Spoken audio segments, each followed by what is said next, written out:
Hello and welcome. This is The World Now on TVC News. We begin with the latest on Brexit as a deal has now been agreed between UK and EU negotiating teams. This before a meeting of European leaders in Brussels, and the new agreement was announced by the President of the European Union Commission, Jean-Claude Juncker. Precious Amayo has more. Announcing the deal hours just before EU leaders were due to meet in Brussels, President of the European Union Commission, Jean-Claude Juncker, said it was a fair and balanced agreement, calling on respective parliaments to back the deal. We have a deal. And this deal means that there is no need for any kind of prolongation. This is a fair, a balanced agreement. It is testament to our commitment to finding solutions. It provides certainty where Brexit creates uncertainty.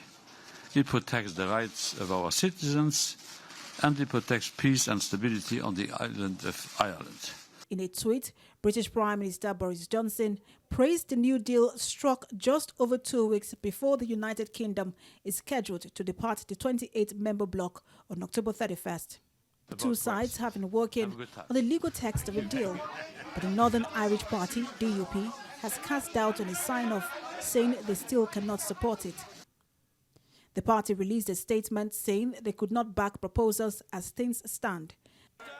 The UK Parliament has already rejected a proud deal reached by Johnson's predecessor, Theresa May, over a clause that stipulates the whole of UK, including Northern Ireland, remain in the customs union with the EU. Johnson's new deal, however, proposes instead that Northern Ireland will remain in the UK customs area with terms and conditions.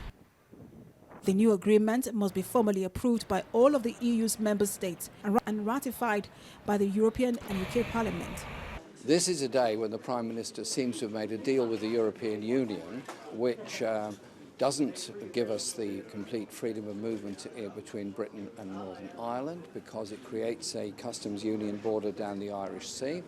And secondly, it does nothing to deal with all the concerns that we've raised during Theresa May's premiership and his about a race to the bottom in rights and protections. And we believe the deal he's proposed is heading Britain in the direction of a deregulated society with a sell-off of national assets to American corporations. So as it stands, we cannot support this deal and will oppose it in Parliament on Saturday. The newly installed Prime Minister Boris Johnson faces an uphill battle to get his revised withdrawal agreement signed off on, with several parties saying on Thursday they will not back the deal. Well, let's get the views of Global Affairs Analyst now, Calvin Dak, who joins us all the way from the U.S. Thank you for joining us, Calvin, again on TVC News. So what do you make of the solution for the Irish backstop controversy that had raged for so long? Well, I was really interested to see the details of it. And when I looked at the proposal, it it's different, obviously, from the backstop that Theresa May had proposed. And it's very interesting, the whole concept of any goods that passed, from the UK to Northern Ireland that could possibly be, have a duty or, tax on them would be taxed. And then if they don't leave Northern Ireland, then they get a refund, which, like I said, sounds a bit complicated. What's going to be more important is how do the people of Northern Ireland feel about this? Because they're going to basically be kind of stuck with having a very complicated trade regime.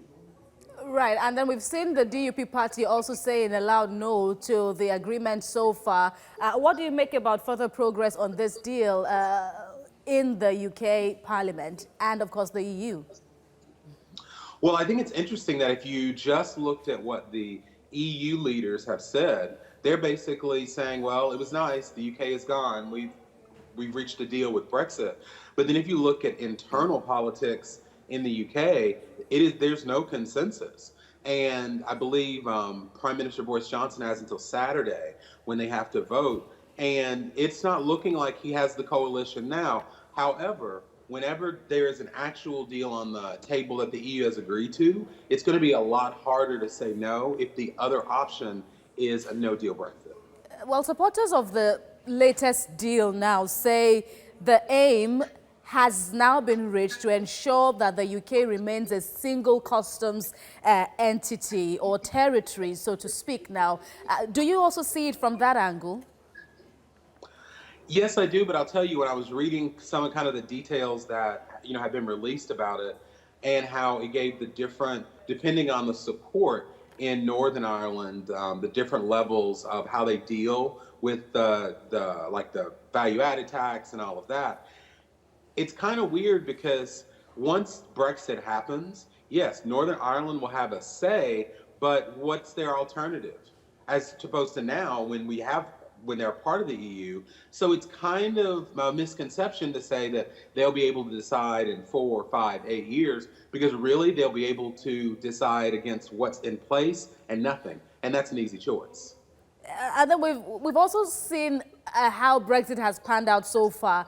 Do you also agree with the opposition in Britain who say this isn't the Brexit they voted for, or the Brexit they had, always envisaged? Now, what do you make of how things will pan out from now on? I think it'll be very difficult. And I believe I read that Nigel Farage, kind of the father of the Brexit movement, didn't agree with this deal. And of course, Boris Johnson's opposition, they're not agreeing to this deal. So I think, and there's also on the table possibly having another referendum, which I just can't imagine what that looks like.